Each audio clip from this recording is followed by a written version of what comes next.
My practice has been ever evolving, and I have engaged in a wide range of materials, techniques, processes, and themes. My earlier works are mostly figurative and focus heavily on portraiture and precision.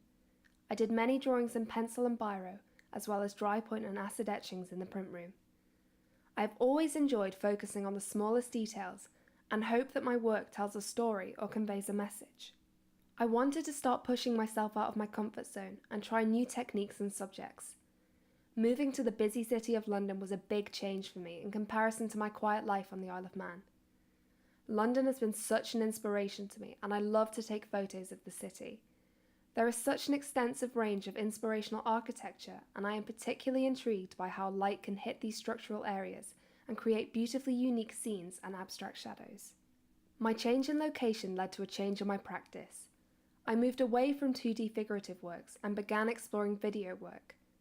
Inspired by the consumerist society of London, and in particular the thousands of cigarette butts I saw scattered everywhere, I recorded a video piece with pig's lungs and cigarette butts.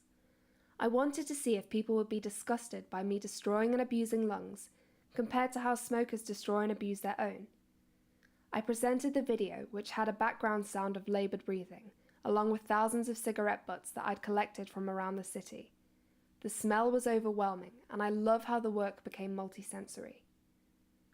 After looking outwards at the city, I began looking inwards at my own life and struggles. I began to make works focused on my OCD, which is one of the lesser understood mental illnesses. Obsessive-compulsive disorder is defined as a serious anxiety-related condition where a person experiences frequent intrusive and unwelcome obsessional thoughts, often followed by repetitive compulsions, impulses, or urges.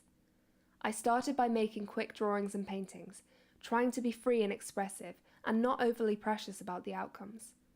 From these initial studies, I decided that I wanted to make a blanket as a sculptural or installation piece for the Islington Arts Factory show. I chose to make a blanket because I feel like I am always in search of comfort and to feel comfortable both physically and mentally. I began by stitching quotes from a self-help sheet that I was given by a psychologist early on in my diagnosis. I then started sewing my thoughts and experiences linked to my OCD, as well as facts about the condition. The act of embroidery gave me control over what I was doing, whilst being able to create something both personal, expressive, and beautiful.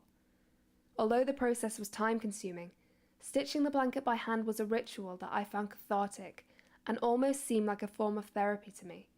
I got relief from taking the thoughts out of my head and stitching them into a tangible form. As well as it being a big move for me to finally talk about my OCD, I also began working with textiles, which was a totally new area to me. I found artists such as Talek Schwartz, Maria Wigley, and Tracy Emin to be great inspirations for this project.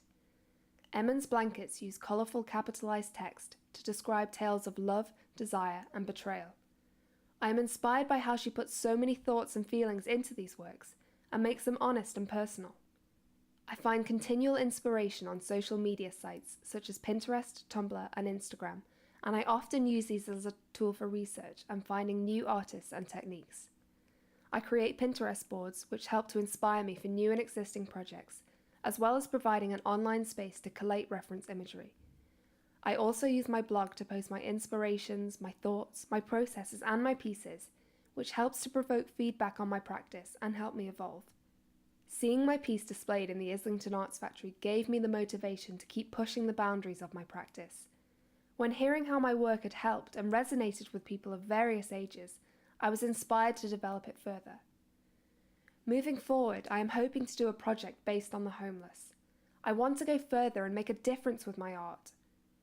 I have come to realise that many people do not treat the homeless community with the same consideration and respect that they treat their other contemporaries. One night when I was stuck out in a snowstorm due to a cancelled train, a man approached me asking if I had any change to spare. He was on crutches and was visibly unwell. I had no change to give him and subsequently invited him along to McDonald's with me to warm up. He was the same age as me and had been living on the streets for 11 months. During that time, he had developed frostbite in his feet and was facing losing his limbs. After a long chat, a meal, and several coffees, he thanked me for treating him as an equal, without prejudice for his situation. This chance encounter touched me greatly and made me think, why does someone not do something? I soon realised I am someone.